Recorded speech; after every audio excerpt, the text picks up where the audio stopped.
watching me for the first time, thank you for stopping by. If you're watching these as a playback, thank you for doing so. Happy holidays, season's greetings. Let's see who is online. If this is your first time, don't forget to smack on the like button. Give consideration to smashing the subscribe button. Select the bell button, and so that you are notified when I'm online, when I'm streaming. All right. Let's see who is online. This will be of a late one. Hit the like button. Hit the like button. Feel free to look through my my playlist. What's going on, David? What's going on, people? Happy holidays, Juanita. Hit the like button. If you can hear me, you can see me. Let's get the show cracking. Gab Singh, Tyan Smith, Akbede Farms. Happy holidays, bro. I'm good, man. How are you? Good morning, good afternoon, good evening. I'm fine, thank you. I'm all right. Good evening, wherever you are.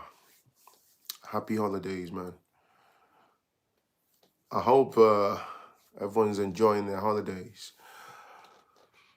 You had a good time with your friends and families. So welcome to Storytime. If this is your first time watching me, Storytime is basically the segment where people send me their stories to my email address at foodchannel1960. What's up, Lionel?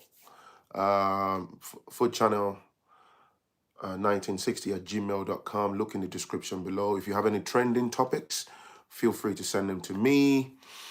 If you have any trending topics, any stories you'd like me to comment on or run like this one, just feel free to send them to me. I'll make you anonymous. All right. So let's get the show started, man. Shall we? Anyways, so the story came from a woman. She met her husband back in. She met her husband back in what do you call it? Back in Nigeria. So the gentleman used to work for a local court. A court, it was a high court or magistrate court or something. He had a managerial position in one of the departments in the courts back in Nigeria when they met. Now, they've been together for, they got married in Nigeria. They've been together for quite some time. They had one child after the marriage. So the man worked in sort of like the administrative, parts of the courts, and he managed a team. He was getting a fairly, decent salary according to the email. And then over time, after they had the first child, he started a local honey production business with the help of his older brother, right? So he was able to get money, and he started this honey, organic honey, undiluted raw organic honey, and he was getting that. He was bottling it up in containers, and it was a small business. He started supplying, the honey and all that. If you can hear me, you can see me. Smash the like button, smash that like button so we can gain traction. So this woman's husband started selling the honey, right? And according to the story, he would go to his 9 to 5 job where he worked in the local courts as a, in his managerial position.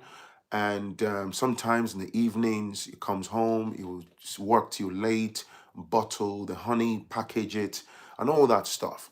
He had a little location not far from home, and mostly on weekends, he was starting to supply. And according to the story, the man was making money. The business had the potential to grow, even, grow as much as they wanted it. So it got to a point that the wife then joined hands with the husband.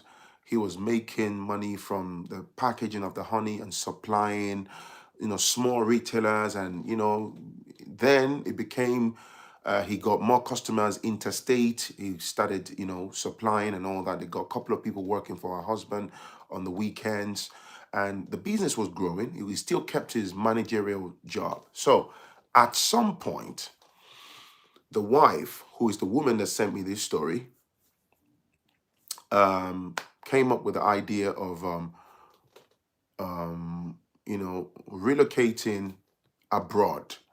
And she stated that, yes, at the time the business was growing and stuff, but she's always wanted to move out of Nigeria. She said because of the children. So she said at first, when she discussed with her husband, he came up with the idea of, let's grow the honey business.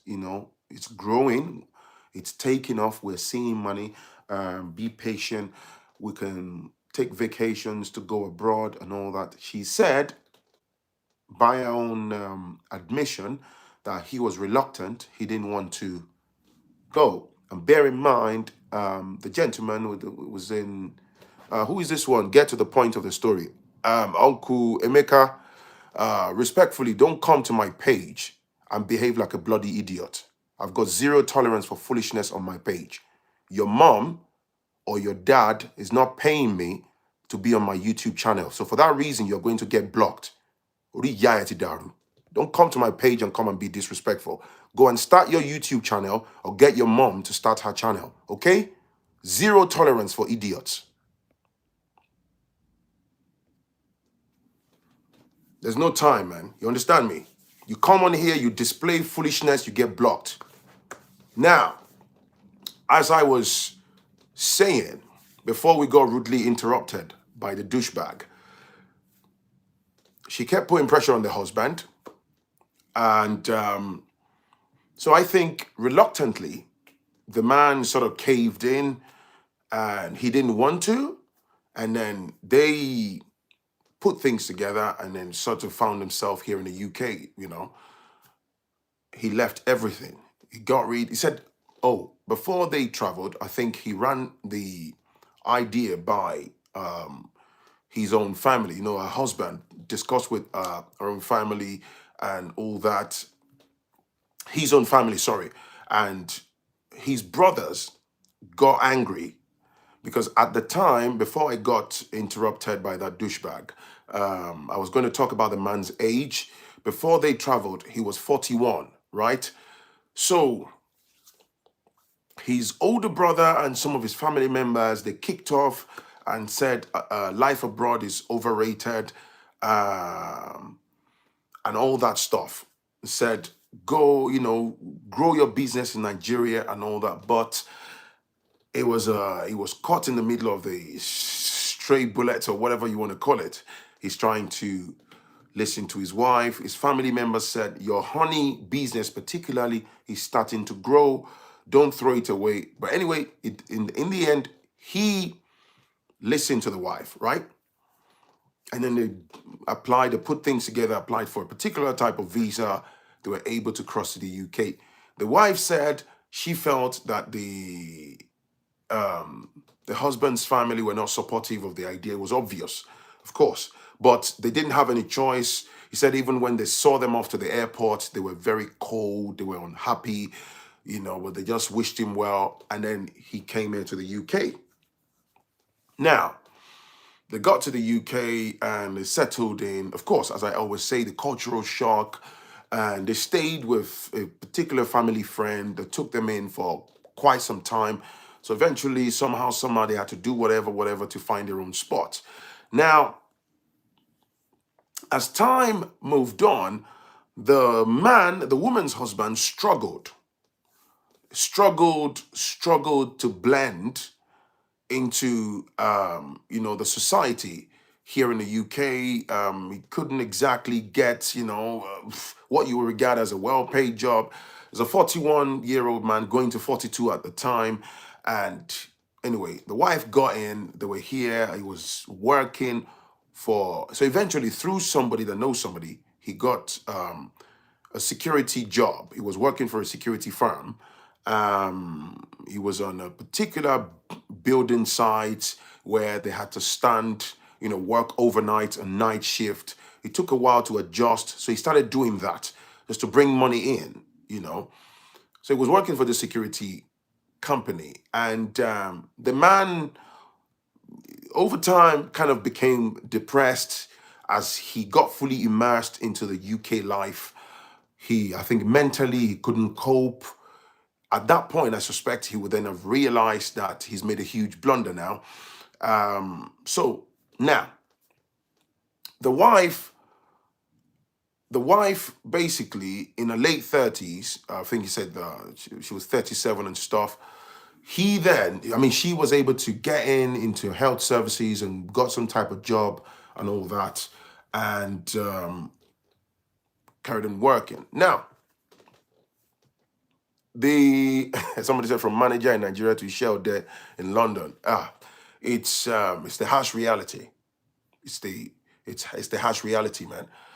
There are plenty like that, plenty of people like that within the Black community, and I'm sure you know that. So, anyways, through going to their local church and they got to know people. Now, the wife got into the health sector, so I don't want to specify exactly what she was doing. So she was able to do some courses and go into the health sector with some kind of job. So now she was kind of pushing the husband, better yourself, to move up and find something else. And okay, you're doing the security job for now. She wanted him to advance into,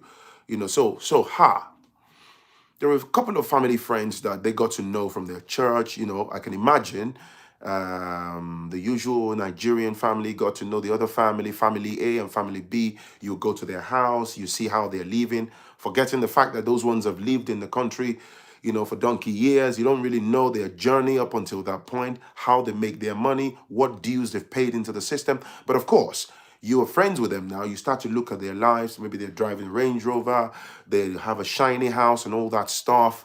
Fair enough. So the woman, drummed up the pressure.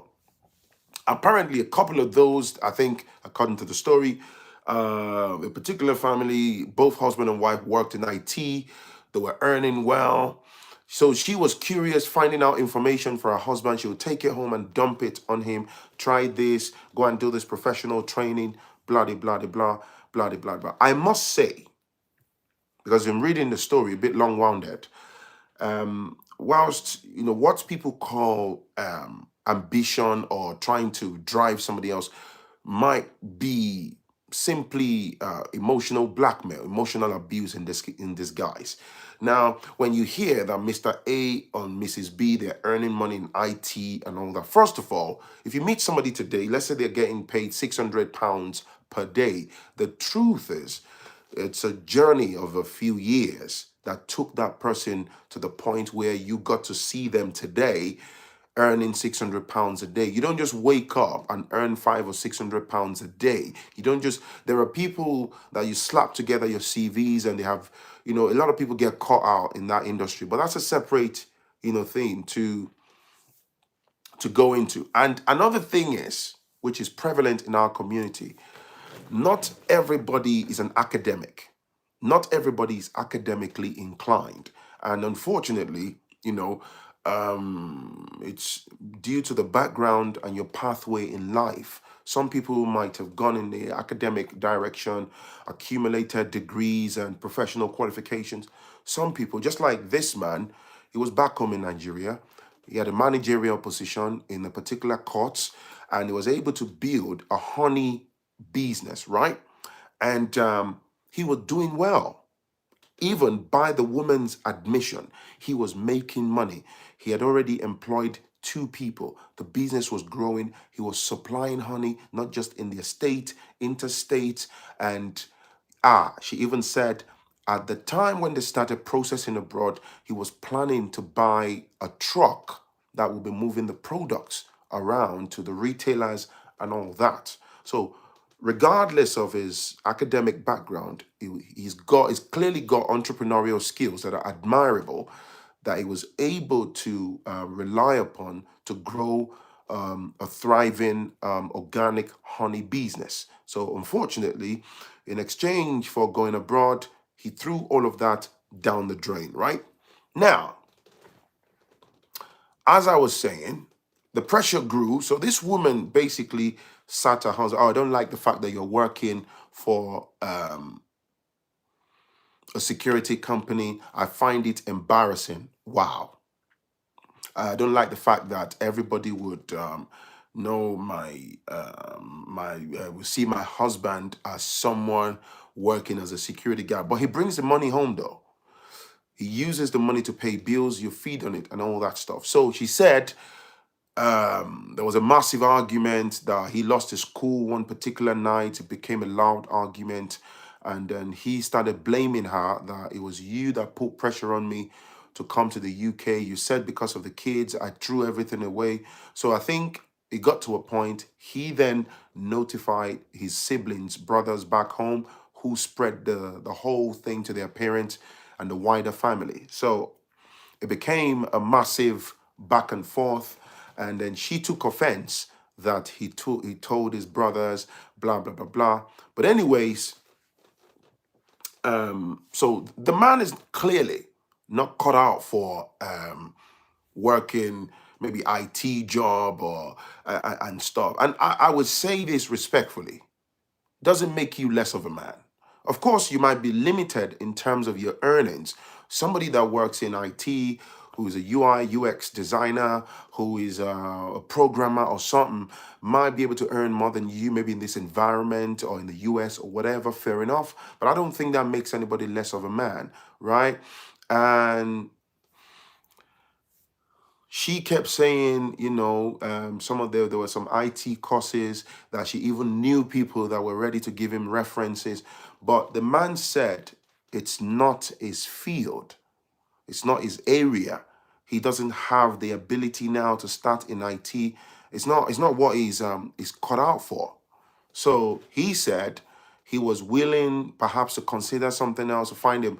Oh, now check this. So over time, I think she said some people from their church got involved. A couple of people they genuinely tried to settle the rift. And some women told her off and said, she shouldn't do that to her husband and all that and stuff. So she said, now check this out. The husband didn't tell her. He carried on working his full-time Monday to Friday security job, right? He'll go early in the morning, finish about 5:36 and so on. So she said over time, he then, he had saved money. Listen to this part.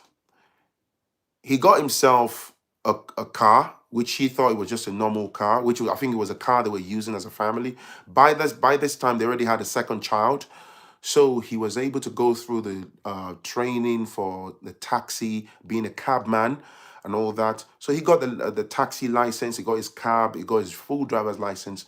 And she said he was driving for the likes of Uber and Bolt and all that in the evenings and sometimes fully across the weekends.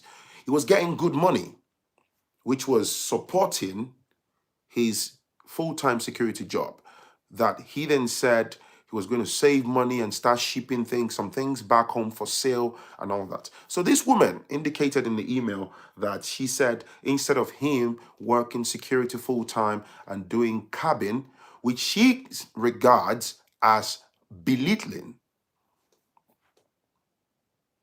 I'll come back to that when I finish telling the story. She wanted him to have this shiny corporate job and all that, and she felt that he lacked ambition. Are you following this? So she now, by her admission, she said, I was able to get into the health. When she said the healthcare industry, I'm guessing that she's a carer because I don't see any magical healthcare job, except if maybe she's a nurse. I don't know what her background is, but she said he could have become, improve himself to get something a lot better. She felt the husband working for a security company and even driving a taxi that was bringing him more money. She felt he wasn't determined enough to improve. I think she was using these other people, these other families that they met through church. Um, of course, she's doing care job, washing yash from dirt. How do you know she's washing yash, man? So, anyways, why did you delete your comment, man, Baba T? So, anyways, she felt he needed to, pursue a white collar job. So that was the case. It became a massive argument, and she called for separation. So she told him she couldn't go ahead. She felt he's stubborn. He didn't want to improve himself, and then he moved out eventually. So relationship caved in. Yeah, well, bear in mind they got married in Nigeria and all that. Now they got 2 kids. So she thought him moving out was temporary, and a month became 2 months. 3 months became 4 months. People tried to pacify the man. The man didn't listen. And at the time of sending me the email, she said, Phrankleen, it's been 11 months since my husband moved out, and it wouldn't move back in. 11 months, that's basically nearly a year, a month away from being a year. I don't think it's moving back in, except there is some kind of intervention. So now, the conclusion is, his family back home are basically tearing her to shreds. They're saying that she took him abroad to destroy him and all that stuff. And even now, her own family, she said, her family, when they got the full picture, maybe she was giving them a different narrative, unfairly, according to her admission, they've taken sides with him and said her dad has banned her from calling him ever if she doesn't put things right with the man. So she said she's now stuck with 2 kids. And everyone that's tried to talk to the man, he's not listening. So as the story is, he is he's not coming back home. It's been 11 months, and it'll be 1 year, January of 2022. And so she's saying, Phrankleen, I don't know what I don't know what I will do. She still believes that he overreacted by leaving home, and she was just trying to help him better his life. Well, that's the story. So let me slam my comment on this. What's up, Rita? What's going on, everyone that's just joined us? If you can hear me, you can see me, kindly hit the like button. Hit the like button, man. Hit the like button. Hit the like button. Now, you see, I have had a similar story. I will share my views based on the way I see it. You don't have to accept it. It's just advice. I'm just sharing my own opinion, and people should feel free to have a counter opinion. We're here to learn, as long as you're not abusive and stuff. Now, this is what I've been saying. This were one of the things that caught my attention. The problem is not traveling abroad. And I've been saying this. If you leave, the first thing I want to say is, if you leave back home in the motherland, and you've got something going for you, you've managed to build something, or you are building something that has the potential of booming, don't throw it down the drain. Don't be quick to throw it down the drain. Now, there's a part of me that feels sorry for this brother, but there's also a part of me that sees him like an idiot.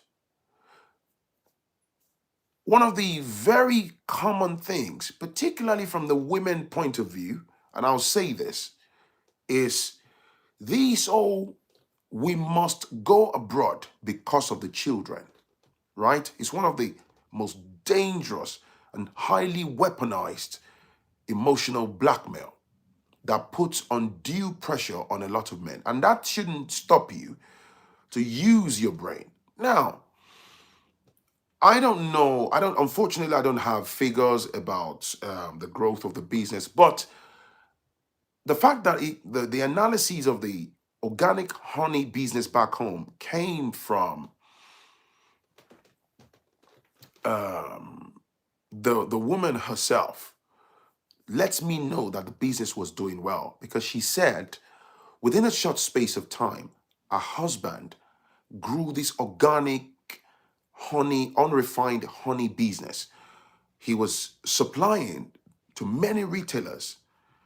He started supplying interstate, plenty of bottles, thousands.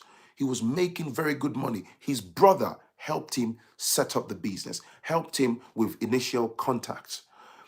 She said, and I remember now, that the business grew so well, it grew so well that even it became obvious that he didn't need to go to his managerial role in the courts, the job that he's had for years, that he was making very good money. He hired 2 people. Now, what I can't get my head around is like the woman more than likely has had the idea of traveling abroad for long. Perhaps at some point they couldn't afford to travel. So she had a light bulb moment. The moment she realized her husband, is now making very good amount of money on a daily basis, a weekly basis, a monthly basis. So she thought, now is the time to use him as a springboard to travel abroad. That's why his family fell out. And it must be emphasized, they didn't fall out on some ridiculous reasons. His brothers particularly fell out that, dude, you have a thriving business that has the potential of even getting a lot bigger than that. And you just want to throw that away. And he beamed all of that to go to the UK. And then he got here. The same woman said, let's bear in mind, the man has lived his life for many years. And like I say, not everyone is academic. He can only function within the remit of his ability.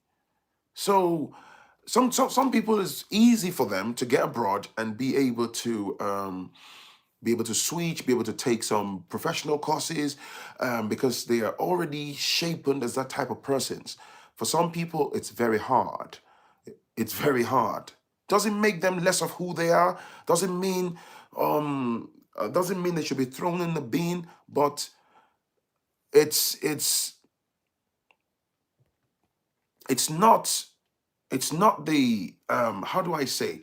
The problem is looking at other people and desperately wanting to be like them. I've said it over and over. It's very common in our community. The Joneses next door, you're desperately competing with them. You so much want to be like them. You so much want to, there's a difference between being inspired and desperately wanting to be like someone. Now, I know people. Let me just say this. I personally know people here in this country that work for security companies, and they've built multiple properties in Nigeria, in Africa. I know people that work for security companies, men that have their head screwed on, men that know exactly what they're doing with their lives. And from the bits and bob they're able to put together, they've built businesses back home. Some of them even feed families back home, right? Facts. Likewise, I know people who maybe they work as carers. There's nothing wrong with that. As long as you're earning legitimately, you're not breaking the law, there's absolutely nothing. You could be a window cleaner, whatever that floats your boat, man. There are people that do these jobs, and trust me, there are people that work white-collar jobs. There are plenty of people that work white-collar jobs that cannot stand next to them. That's facts. That's facts. And another thing that I want to emphasize on is these idea of wanting to change somebody else to suit your own narrative. This is somebody, your husband, that you've that you've known. This is somebody that you've known for years, that you married. You must have known what it is like, maybe academically and stuff like that. You must know what the man is like. You must know what his background is like. What I am missing, I'm struggling to understand, is these idea of wanting to throw, and I think it's the colonial damage. That's what these stories reflect for me, because it pains me, it breaks my heart, man. It's like whatever it is a lot of us have back home. I remember telling a story on here where a guy had a 3-bedroom bungalow in Nigeria. He was 40 at the time. He sold his land, he sold the bungalow, he emptied his account, he got to Canada and he got trapped because life in Canada didn't exactly play out as he thought or as he expected it to be. Do you understand?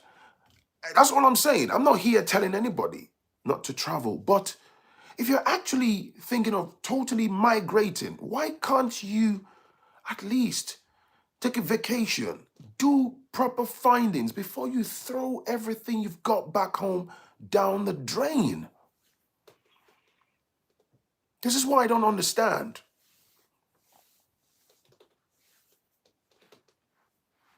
This woman strongly, and I use the word strongly, she strongly believes that, oh, I was trying to encourage. Now, a man that I would call a bum or a lazy man or a man that lacks ambition would probably be someone that just sits down, just all he does is just bangs the woman, eat, sleep, hasn't got a job, evidently not driven to do anything better. But there are people in the UK that work as taxi drivers. I'm telling you, man, that take home £4,000 or £5,000 a month. I don't know if some of you know this. I was in a taxi recently and I was talking to a cabman, a taxi driver. Yeah, of course, there are bills to pay, but he told me, that they take home £4,000 or £5,000. And I said, sorry, excuse me? A month? Of course, he doesn't get to keep the whole £4,000 or £5,000.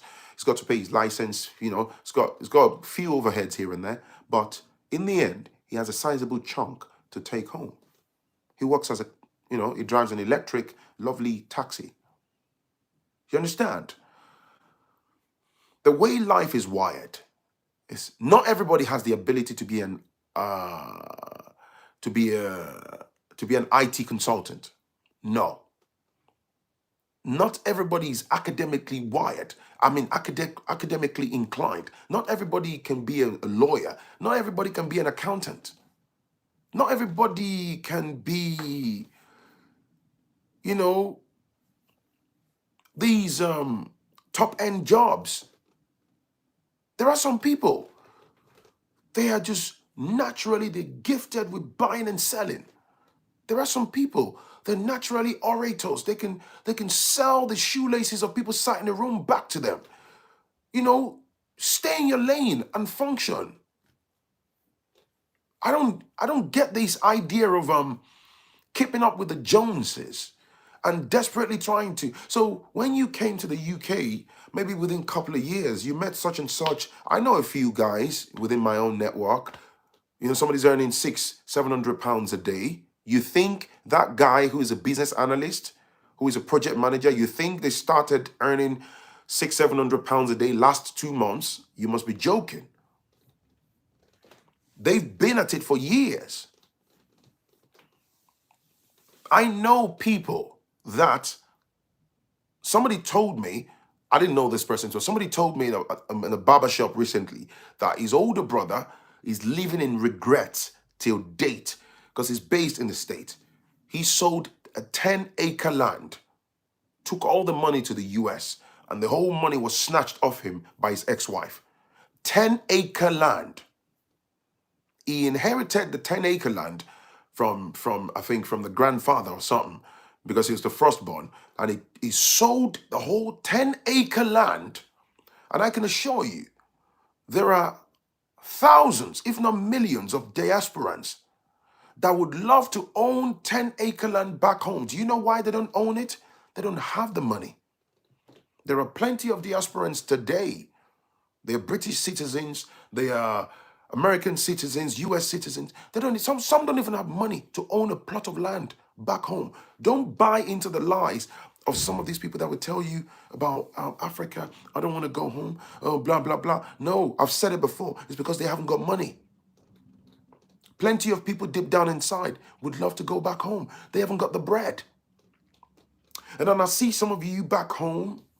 You're very quick to destroy that thing that you've got because you want to migrate to the West.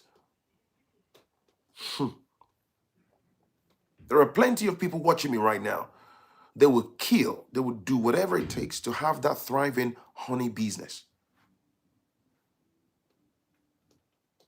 Oh, Nigeria has these challenges. Oh, has this governmental issues. Has this. There are people making millions on a daily basis. I told you in one of my live streams, for those that watched the one when I was away in Nigeria for like 3 months plus, there are people with iced block business, poultry farms. A lot of this business, you got to be on ground. There are people with farms. There are people rearing goats. There are people rearing rams. And they were doing well because there are people with snail farms. They're solving problems on a daily basis. If you throw those businesses away, you will never make that money in the UK or the US. It's facts. There are people that have made money from those type of businesses and they've put those, they're clever enough, they've expanded their portfolio now. They've now gone into real estate, they've done other things, I can imagine before it got to the point for the brother to move out. It's 11 months in this December that he's moved out. So she's still hoping that he will move back home. I don't know. Maybe, maybe not. But I think if somebody's moved out for 11 months, I think they're done. Don't try to be of worst of others or best of others. Or try best yourself, the best investors. In fear of going against the common consensus. I personally don't think there's anything wrong in wanting better for yourself. I don't agree with the way she did it though. Listen, let me address that.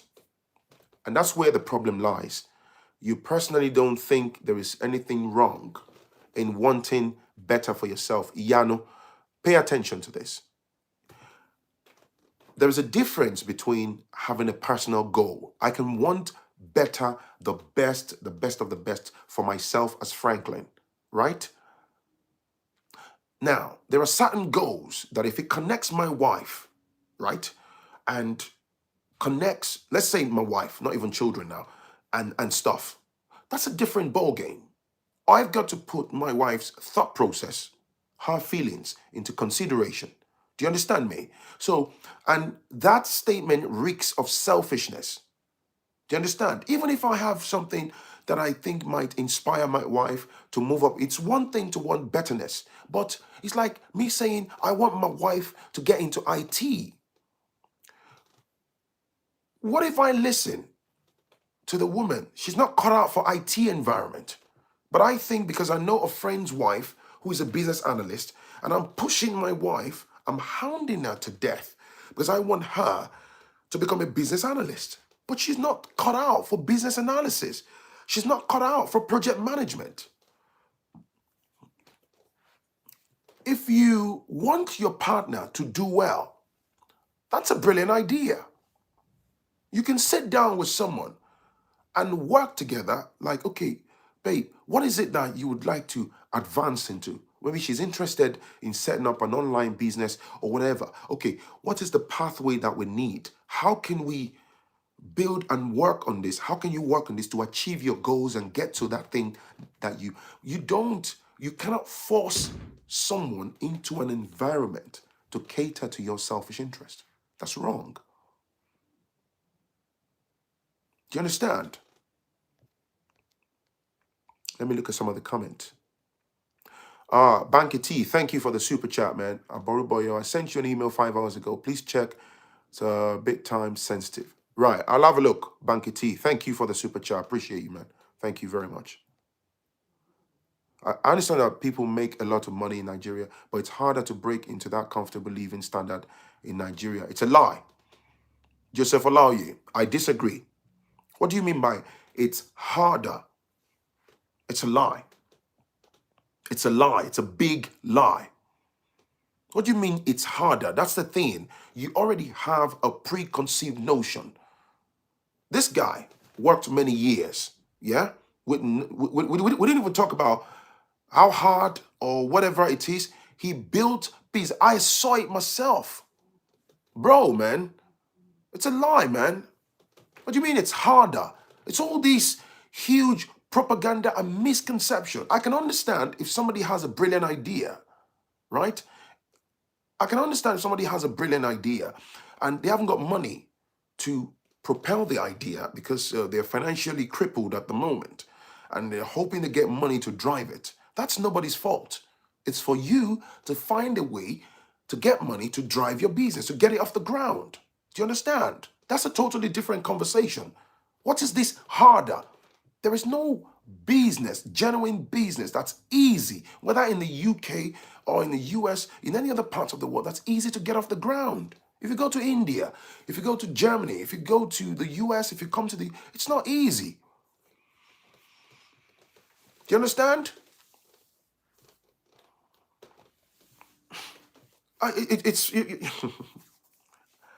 Somebody say it's easier in Nigeria than in the UK.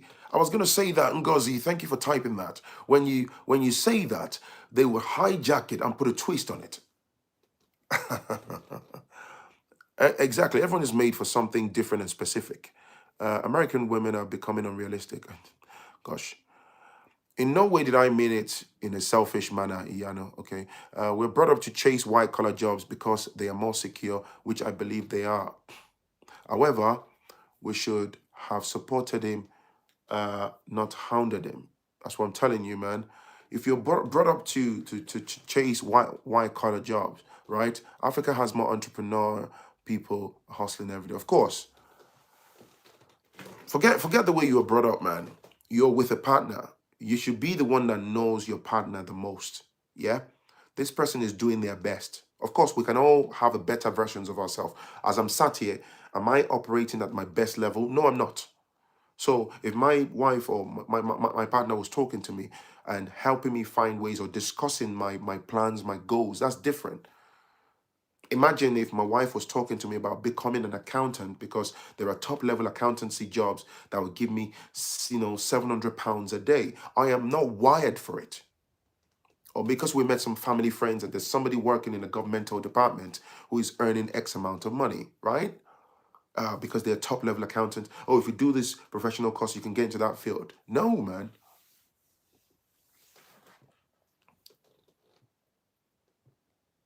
Like you said it right. Western education is overrated. Living abroad is boring. It's not easy being a foreigner. The prejudice alone can be depressing. Absolutely. Black folks are the number one self-appointed gatekeepers of the West. I've said that before. They would fling their shirts and bras and do whatever it is to defend the gates and,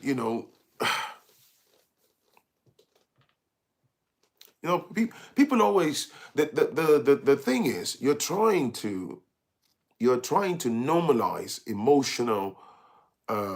emotional blackmail. You're trying to normalize manipulation. It's like coming abroad is coming to heaven, right? When he was back home, based on the story, I didn't write the story, right? The husband was building the business. She even joined hands with him. She said the business was growing rapidly, but that's not good enough.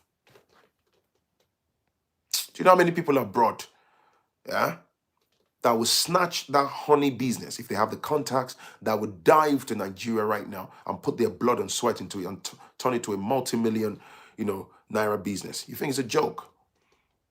The woman acted based on emotions, not critical thinking, and the man unfortunately didn't process it before leaving Nigeria. People who act based on emotions and not critical thinking are dangerous. Thank you. I know of a lady who was making bank in Nigeria, came over to Canada with more than $300,000. She paid for a house and got into a 100K bees. She lost the 100K in 9 months, and now she hustles and can't save 20K. And here is the ridiculous thing that some of these people will say to you, oh, yeah, it's because of the peace of mind. You know, some of us don't really want this. I can take $300,000 and chill in the UK. Nah, man, if I have $300,000, I take it to the motherland.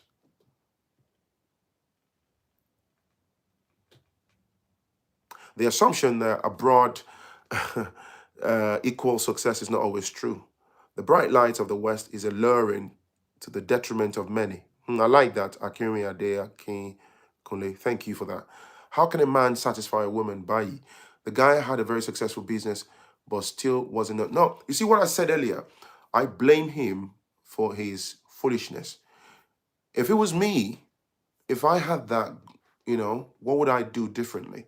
And you're doing that now. I can understand people that maybe Yanja Jama Jama 81, they were neck deep in absolute suffering, and maybe that made them jump on the plane. I get that.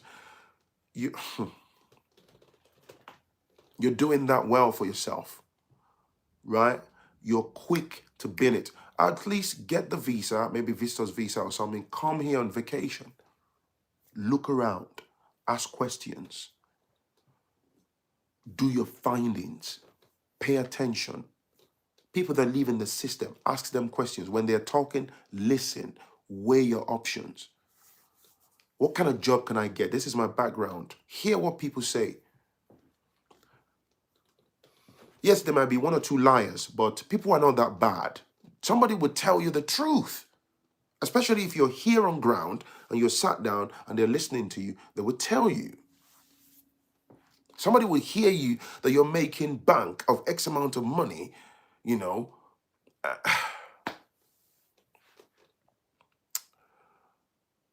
I can't understand why people are moving. Hell, I'm trying to move from the US.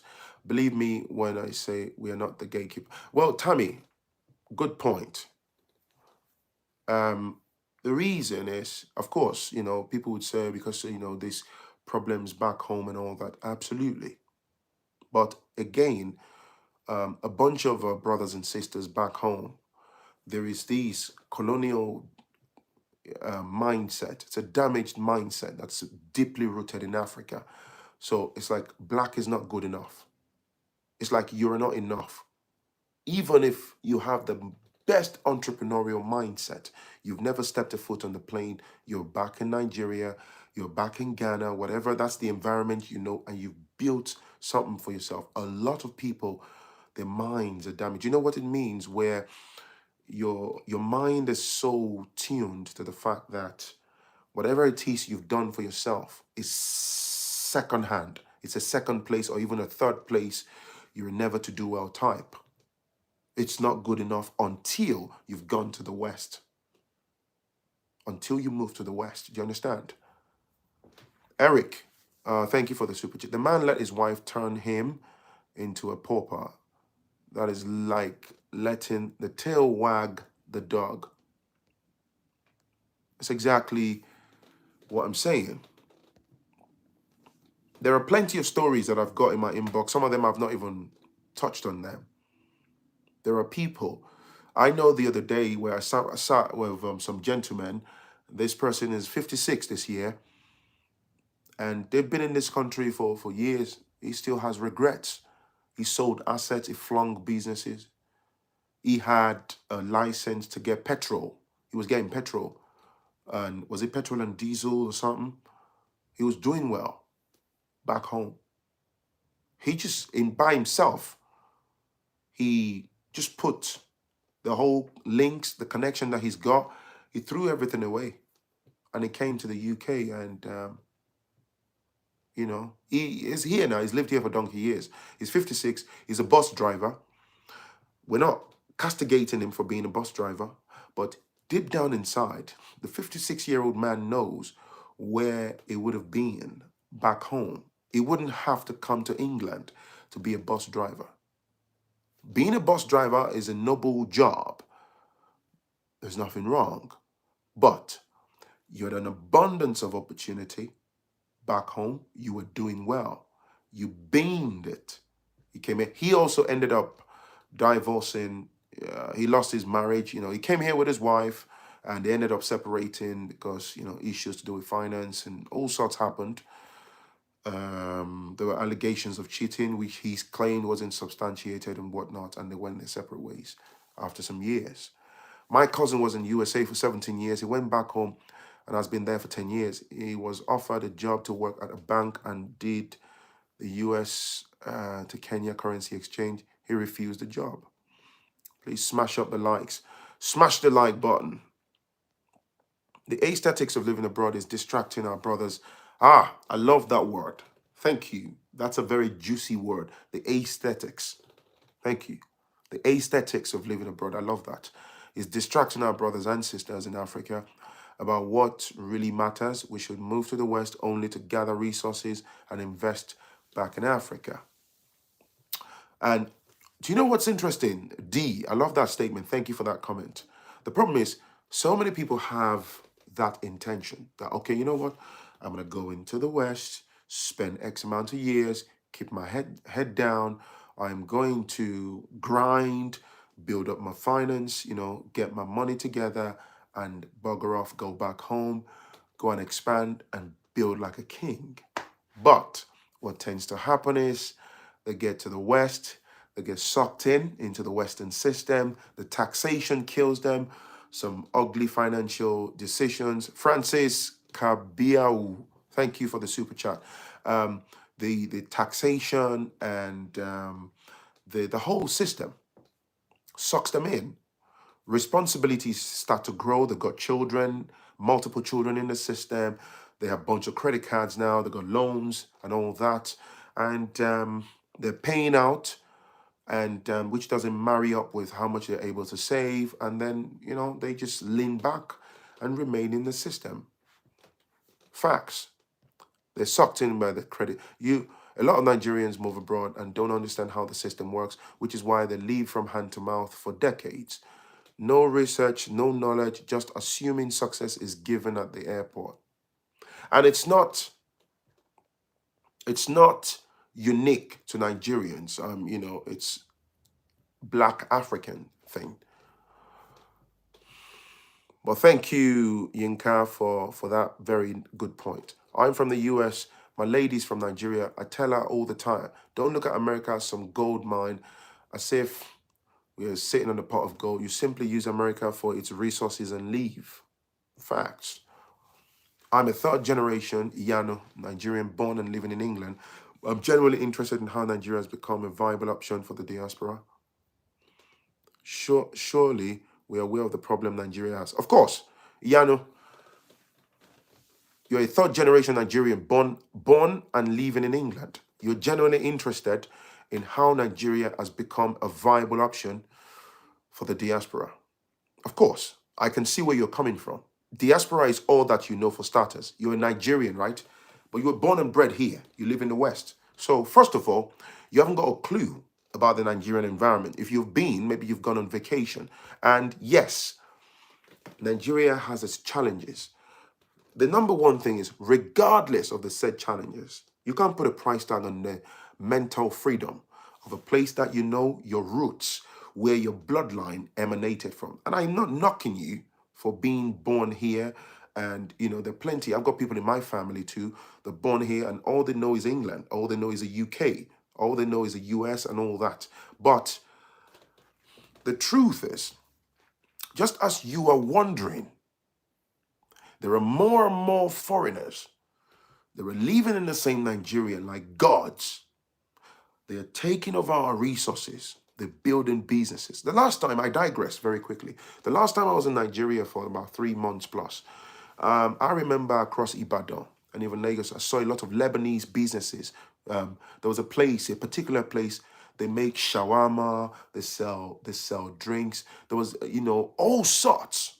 They hired all of them, they have their families, their children. There was this guy, I've forgotten his name now, their family owned the shawarma spot, yeah?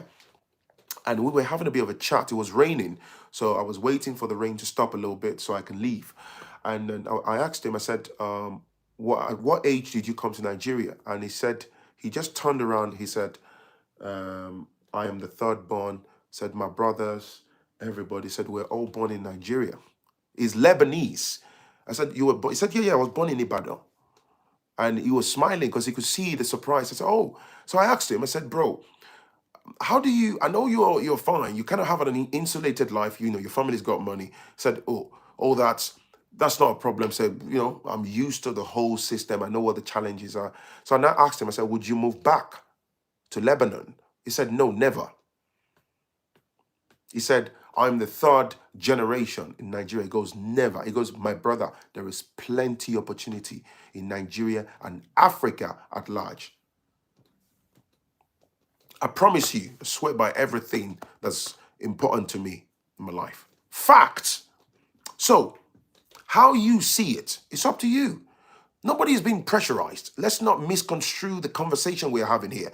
If you want to spend the rest of your days, your years in the West, should anybody condemn you for that? No. If there are people in their hundreds or thousands that choose to migrate back home, leave them alone. Don't sell them your opinion. In fact, I would say respectfully, bugger off. Step back. Stand behind the fence. Don't put your snout into it. You want to remain in the US. And I will stand to defend your right and choices. For those that choose to be back home, leave them alone. Move to Ghana, move to Gambia, move to Nigeria. Hey, somebody said, he will say that, of course, Lebanese people have privilege. I can't knock that statement completely. Yes, some of these people have privileges, you know, because of the corruption, money. There are plenty of Nigerians back home that enjoy privileges as well. You don't understand. If you have money, money talks in Africa. Of course, the Lebanese, the Chinese, they bring tons of money. So they get what they want. Take tons of money, you get what you want. Fact. Don't sit behind a wall over 7,000 miles, 10,000 miles away from Nigeria. Yeah, the Lebanese. This is what's wrong with the black folks. Yeah, the Chinese bring a lot of money. Nyem. Take your little money, go and buy lands. Get your CFO, go and own lands. Instead of standing by the wayside of life, moaning and whinging about the Chinese and Lebanese and Pakistani penetrations. Because if we sit here and we keep moaning, we keep talking about them, you keep feeling bad, yeah, they will carry on buying it anyway. Oh, they will. They will carry on owning your lands. Facts. Y'all better go build Africa and stop making excuses for someone else build it. You know what? Like I've said before, I'm not knocking anybody. But there is one thing that I like to say, and I'll drop the shutters on the show now. Black people like to live in denial and talk about, oh, yeah, I want to die in the UK. I want to do... Look, you're joking, man. My surname is Awodia. Oyedeji Awodia. I am an Oduduwa man whose bloodline emanated from Nigeria, Yoruba land. Doesn't matter. My children were born in the UK. I can bang my head against the wall and defend England. That would be absolute sacrilege, right? But the truth is, if you like, your 4 generations and 5 can be born here. You are an African. You cannot lay a claim to England. Yeah, you're a British citizen. You were born here, blah, blah, blah, blah. But that's it. Motherland Africa is where we emanated from. You can reject it. Nobody's asking you that, oh, you must mandatorily go and live there. I respect your choices. I keep saying it. The British passport can be taken any time. They are already putting together rules now. A clause 9 that people are signing petition against to unlawfully revoke the British citizenship. The people that this will affect the most are the black community people. Thank you. Don't forget the clause 9. Trust me. It's there. They're rolling it out to basically unfairly revoke citizenship. There is a message in there. These land do not belong to you. Have you not noticed we are constantly fighting, banging against, head against the wall, fighting against unfairness? How easy is it to acquire a CF or on a land? It is easy if you go through the normal process. As long as there's no complexities regarding the land, there's no government acquisition clause, and the land is not involved in any ongoing litigation. It's not being unscrupulously sold. If the land is all clear, then you get your survey, red copy, and all that, the initial documents, and then you file for your CFO. It'll come out. There is this argument: if you're born in the UK or your dad, you're British, not an Englishman. Why would I want to be an Englishman? There's some black folks that would say, I'm English. I was born and bred here. I'm an Englishman. I'm an English woman. It's it's delusional, man. Just like if I'm living in Nigeria, yeah.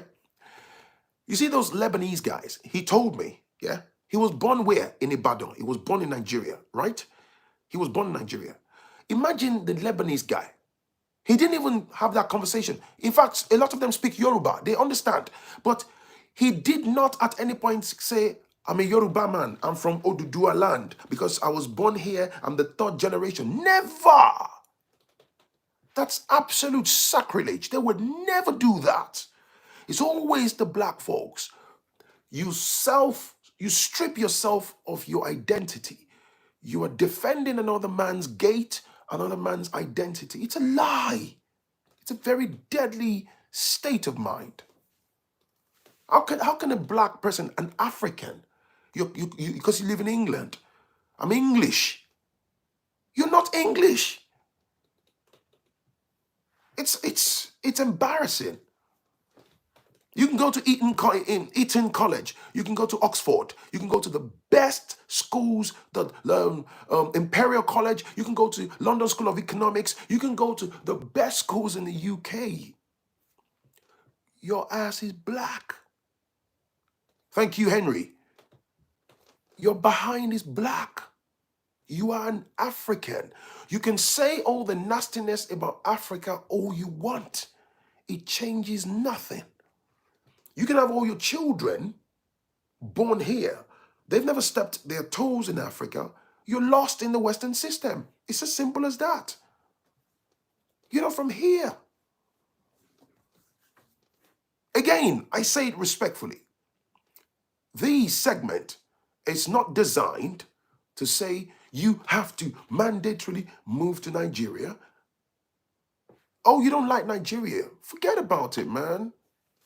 Carry on living in England. Come on, bro. Let's not fight. I want to be able to sit down with you and have a cup of tea.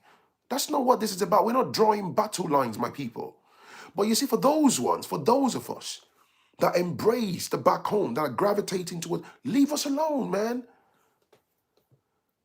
Don't try to preach, because I just see you disseminating a truckload of foolishness by separating your top and lower jaw, and you're trying to sell me a package of nonsense. Don't do it. You want to die in the US? That's absolutely fine. You want to be buried in the States? That's marvelous. We want to go back to the motherland? Leave us alone. If you embrace that idea, roll with us. Let's get it. You understand me? Born here or not, the passport can be taken away. I constantly tell people that nobody is like a home. Let the people continue to deceive themselves. Phrankleen, I love you so much. You're telling the truth. Much love, bro. Thank you. I'm Chinese. I was born in China. Are you sure you're Chinese? Look at the girl. That's what this is. This is just my message. You know what I mean? This is my own message. I love my people, man. 8 days left for me and wife, kids to move back permanently to motherland. Gabson, send me an email, man. Let's link up, man. Let's link up. When I come to Nigeria, I'd love to link up with you, man. Let's link up. Let's link up. Full channel 1960 at gmail.com. Look in the description. You see my email address, man. Let's be proud of where we are from. That's the problem.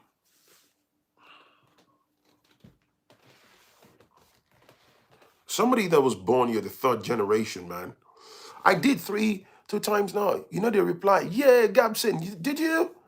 I'll have a look. I'll have a look. Forgive me. I have them in my family here, man. The only thing they know about Nigeria is the jollof rice, the pounded yam, and the efoile egusi. Oh, Davido. Tiwa Savage. Oh my God. Oh, Thames. Oh my God. Oh, Wizkid. Ah, yeah. Oh my God, Wizkid. Oh my God. They have no idea. There's a major disconnect. You don't even know nothing about your bloodline. You know nothing. That better than sort of find saying, yes, Salo. Everything you're saying is what's undermining American blacks from prospering. Combined 1.5 trillion spending power. Look at that, brother. Thank you, Eric Powell, man, for the super chat. I appreciate you, bro. Over 20 in UK with British passports still don't feel British. Over 20 years in the UK. You can't be British because everything about the system lets you always remind you the daily microaggressions. Doesn't matter how educated you are, how hard you work. There's always a reminder here and there. Like, hey, slow down now. Slow down now. They'll let you know. I'm moving back to Nigeria from the US in 2023. What's up, Kazim? I wish you all the best, man. You're a US or I'm a citizen, but you still have an alien number on your citizenship. Okay. I'm thinking about launching a crypto remittance project. You make a good advisor. That's brilliant. Let's hear about it. Blacks built America. Well, yeah, black folks built America, but they intentionally wouldn't recognize them. It's all intentional. It's designed that way, man. The microaggressions are always there to remind you. Absolutely. You may actually be that black woman that emanated from Nigeria. You're the best doctor in your ward. You have other black Nigerian doctors. When it comes to climbing up, when it comes to appreciation of your efforts, when it comes to recognizing your prowess, they would always let you know. They would drop you down a couple of notches. They would always let you know. There's always those things. Sometimes when you complain about discrimination or ill treatment, they tell you that you're being uptight, you got a chip on your shoulder. Oh, yeah, it's just a bit of a joke. Learn to have a bit of a laugh. You're too uptight. They'll always let you know. If you're firm in your beliefs, you're called aggressive and intimidating. You don't back down to tax. They'll always label you. Our black women are labeled as loud and all that. That's where the Europeanized a lot of our women. Straighten your hair. The black excellence in your hair, in your natural hair, is removed. They basically, it's almost psychological attacks on a daily basis, every corner, every front, to get you to adopt the template of existence within the system. They don't care about you think the people in England care about my bloodline emanating from Oduduwa land? Who cares in the heart of the UK about the bloodline of Awadia? Mr. Phrankleen came from Oduduwa. Who cares? They're not bothered. If I'm working for TFL or a particular organization, my line manager is called Mr. Williams. What's Mr. Williams got to do with Awadia? Who cares about my roots? Who cares? The black folks are damaged. This has been my message, and I wouldn't get tired. They come in form of different stories and stuff. Oh, ye black folks, emancipate yourselves from mental slavery. Black folks are trying so hard. You try so hard to be validated. Try so hard. Everything about us is secondhand. We try so hard. And that's exactly what's wrong. I've been Nigeria for life, man. Do you know, let me tell you, man, when I was back home during the course of my 3 month stay, I remember bumping into different, especially youths in their 20s and stuff. You find yourself um, having conversations, socializing. A lot of people's minds are damaged. I met a guy when I was in Nigeria. Oman Koletani. He builds and sells. He makes millions of naira. This guy, so far when I met him, was it back in August or something? I was eyeballing his position because that's where I'm going. Did you hear what I said? That's where I would love to be. He's into real estate. He builds bungalows, right? He will sell 3-bed bungalows. He was showing me on his iPad. He makes money. He lives in a 4-bedroom duplex with his wife and 2 daughters, I think. This guy was saying, man, I still want to move to the US, bro. So I remember a few of us were sat at the table and I said, well, at the detriment of your real estate business. Why? Well, like, is it go on vacation? He goes, no. Bro, man, America, man, I love, like New York. And you can see it came from the media. It came from misconception. You could feel the determination in the middle of his chest. He wants to move, man. New York, baby.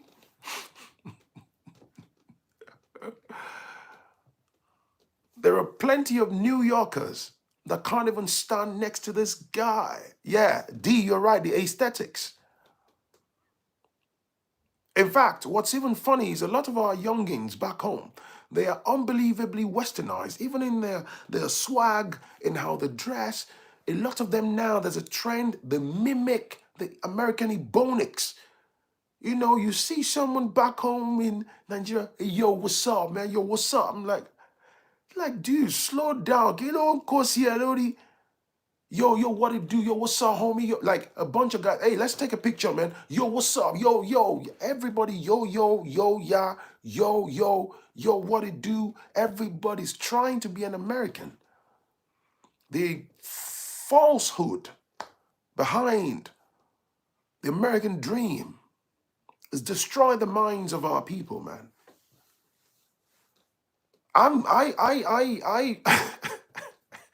I came from the UK. I'm trying to say hello to you, man. Yo, what's up, man? Yo, what's up, big homie? What's up, man? Yo, what's up? I'm like, dude, like, are we fighting? What's up? I'm just saying hello. Hey, yo, bro, yo, what's going on, man? Me and my homies, man, we're chilling. We are sat at the table. We are having a pepper soup. Yo, what's up? Yo, bring my water, man. What's up?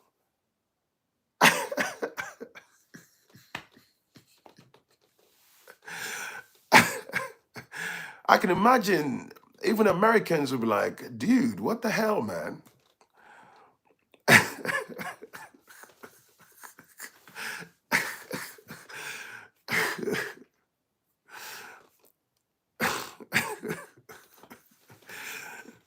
Oh, man.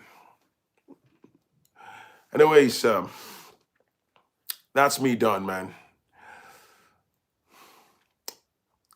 For those of you that want to travel, on a final note again, travel, but think, watch before you leap. All right? I wish the brother a good life in going forward. Wish the brother a good life. I've said this before in one of my live streams, and for those that are conversant with my content, have been watching me for a minute. There are people within the black community here in the West that have done well for themselves. All right? And there are plenty plenty at the bottom end of the spectrum here in the West that are living on bare minimum to survive. In fact, it's very crowded at the bottom. Facts. The delusional black folks that always try to bring a counter argument are the ones that make me laugh. Because why? These are the ones, the delusional ones are the ones who use their personal achievement as a sort of yardstick for the entire black community. Did you hear what I said? You may have a couple of properties to yourself that you've bought, you've rented out, you have a business on the high street of London, you're doing well. I appreciate you. I genuinely celebrate you. But these are two separate things. Some of you reek of arrogance. You use your healthy looking bank balance. You use that, you weaponize that in conversations. You use that as a yardstick, as an unfair representation for the wider black community. That's not the reality. The other day, I posted a UK government data on, I think on Instagram. And I also put it on, I don't know if I put it on my community page.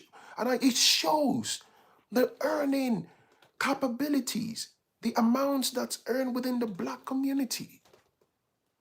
Poverty is rife. People are struggling. Thank you, Eric, my brother. I appreciate you, man. Let me see what Eric said. I'm first generation US citizen from. I've been trying to get to Africa for 20 years. 5 more to go. Listen to Phrankleen. Eric, let's go, man. Africa is calling you, my brother. Sorry to go off topic. Has there been progress with your fight for justice against the MOJ and NHS? The case is still in court. But thank you for asking, man. They can't lead, rule is all they know. Thank you, Eric. I appreciate you once again. So, that's me done. Who's that? Ayomide. Why are you covering your face? As a yardstick that totally doesn't lie in tune with reality. Thank you, Chichi. Exactly what I said. I meet these people even offline from YouTube. They quickly want to let me know, Phrankleen, yeah, I hear the things you're talking about, you know, I'm doing well for myself. I live in Kent. It's always those Kent people. I'm a business analyst. I just always want to say to them, shut your mouth, man. Because it's not a true Is anybody condemning you for maybe having a bit of money in your back pocket? No, that's not what it's about. That's not what it's about. It's not a true representation of the wider black community. Nobody's saying you are responsible for other people's struggle, right? But stop inserting yourself into the picture. Stop using yourself as a yardstick. The data is out there. Go on Google. Go and look at the earnings within the black community. Now, that's not to say that somebody that's not earning as much as an IT consultant is also not making the best of the little that they are earning. That's why I said at the start of the show, there are plenty of black folks who are diligent. They're not the people that splash money on parties every Friday and Sunday, buying wares and all that. There are people, I know people that earn security guards, regular jobs, just put it that way. Some even work as carers. There's nothing wrong with that if that's what they choose. And they've done fantastically well in Africa. Some people use money from security jobs and care jobs and all those jobs to even bring some of their family members abroad, to cater for some of them back home, build businesses and stuff and all that. Even at that, there are still people, a lot of our people, struggling. Anyways, that's me done. Thank you very much for the super chat. Thank you for lending me your eardrums and your eyeballs once again. I hope you're enjoying the rest of your holidays. Please smash that like button. Smash the like button. Smash the like button. I wish you... let me see. Black wealth can be taken away as easily as these social media channels if the entire black diaspora is not powerful enough to resist in solidarity. Thank you, Kishia Nixon. That's very powerful. togetherness, group economics. Thank you. All right. Follow me on Instagram at Phrankleen, as it's spelt on my YouTube channel. Phrankleen, they only so to hide other insecurities. Their self-worth is attached to making others feel less than. That's right, Formidable Z. Thank you, everybody. Smash the like button. Smash the like button. Enjoy the rest of your day in the holidays. I'll be back again, perhaps tomorrow, for another live stream. Thank you, and I'll catch you in the next one. Peace and love, man.